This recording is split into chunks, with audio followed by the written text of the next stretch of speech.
Hei folk, og velkommen tilbake igjen til en ny smakstestvideo. I denne videoen her så skal vi teste ut en G-Fuel-smak som heter Tropical Rain.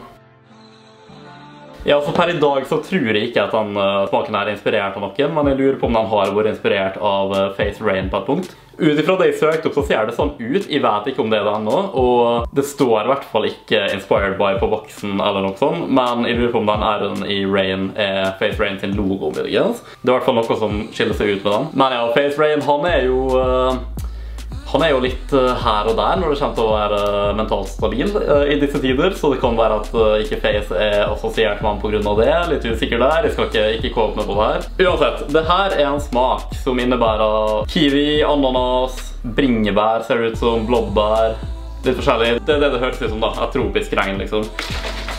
Jeg har litt blandet ut her i G-Fuel shaker-cupen min, som dere ser så er den veldig turkis, veldig sånn lyseblå da, veldig klar farge. Først og fremst så kan jeg jo nevne det her da, jeg har ikke særlig god luktesans, men jeg kjenner det kinda selv, og jeg har hørt det fra mange andre. Det første du gjerne tenker når du åpner den tubben her, det er faktum at den lukter veldig, veldig spesielt, veldig rart egentlig.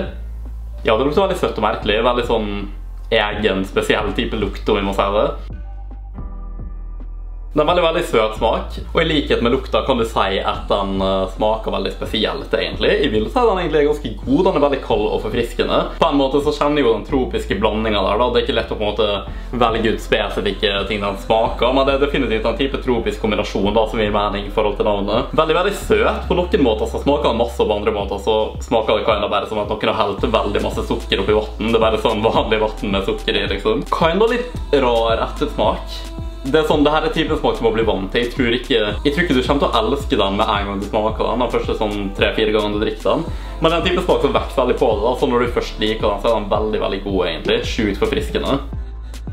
Jeg vil egentlig sammenligne den veldig med Bahama Mama-smaken. Det er bare det at hvis du ser på Bahama Mama-smaken, som var en veldig sånn tropisk type smak, så tenkte jeg at Bahama Mama er en sånn tropisk blanding type smak, men den er lener seg litt mer varmt på en måte. Og den smaken her er samme type, men den lener seg mer kaldt om det gir mening. På samme måte som at Faceberry er en varm smak, og Blue Eyes er en kald smak, samtidig som de er veldig like da, men de lener seg på en måte i forskjellige retninger der. Nå snakker jeg ikke om faktisk temperatur på drikka, det kommer jo bare an på hvor kaldt vattnet dere blander med den og sånne og bla bla, men jeg tror dere skjønner hva jeg mener. Håper det.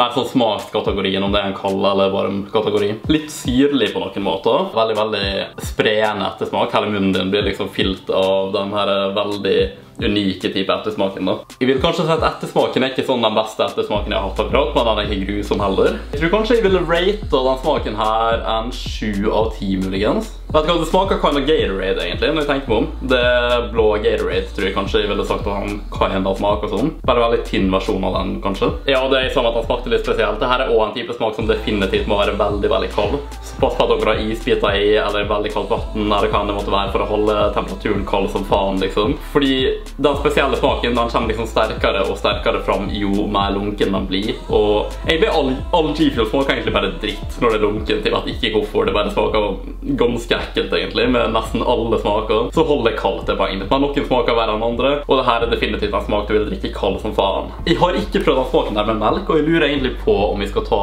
og komme tilbake igjen etterpå og teste den med melk, fordi jeg er faktisk veldig nysgjerrig på hvordan det vil være. Det kan faktisk gå begge veier. Jeg tror ikke det er mening å blande den her med melk akkurat, per se, men jeg tror definitivt at det er noe jeg har lyst til å prøve. Alt i alt en ganske god smak egentlig, 7 av 10. Jeg drikker den relativt ofte. Jeg burde egentlig drikke den enda oftere, for jeg føler nesten at den er litt underrated i min G-Fuel-samling. Så jeg skal vurdere å begynne å drikke den oftere egentlig.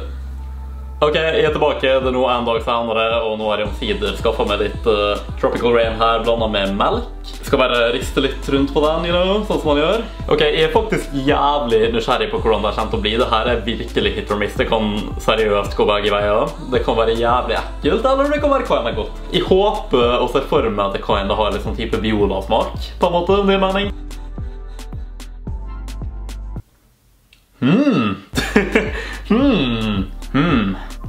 Det her smaker definitivt veldig rart, men jeg tror jeg liker det. Det her var faktisk jævlig godt, hva faen? Jeg forestilte meg at det kunne være decent, men ikke direkte godt liksom, what the fuck? Det er liksom den store tropiske kombinasjonen fra vannsmaken også, men i melka, det kommer på en måte enda sterkere fram her, som jeg. Samtidig som melka gir den sånn type søthet også da. Så det er basically sånn dessertversjon av Tropical Rain, egentlig. Den smaker faktisk ikke så veldig ulikt strawberry banana med melk, egentlig. Det er akkurat som det er bare tilsatt den tropiske kombinasjonen, på en måte. Det smaker på sett og vis litt sånn Biola også, på en måte. Jeg vet ikke om det er Biola-smak som har akkurat sånne type ingredienser, da, men det er i hvert fall lik konsistens og tone, om det gir mening. Hvorfor er den low-key bedre med melk enn med vatten? What the fuck? Om ikke det er 7 av 10 på melk også, så kan jeg muligens strekke meg til en 8 av 10. Det her var bare over alle jævla bakketopper, hva faen? Jeg er genuint overrasket, og det her er faktisk en blind smak også, fordi at jeg har aldri smakt det med melk før på megatid heller. Jeg bare har ikke tenkt tanken på å gjøre det egentlig. Shit ass!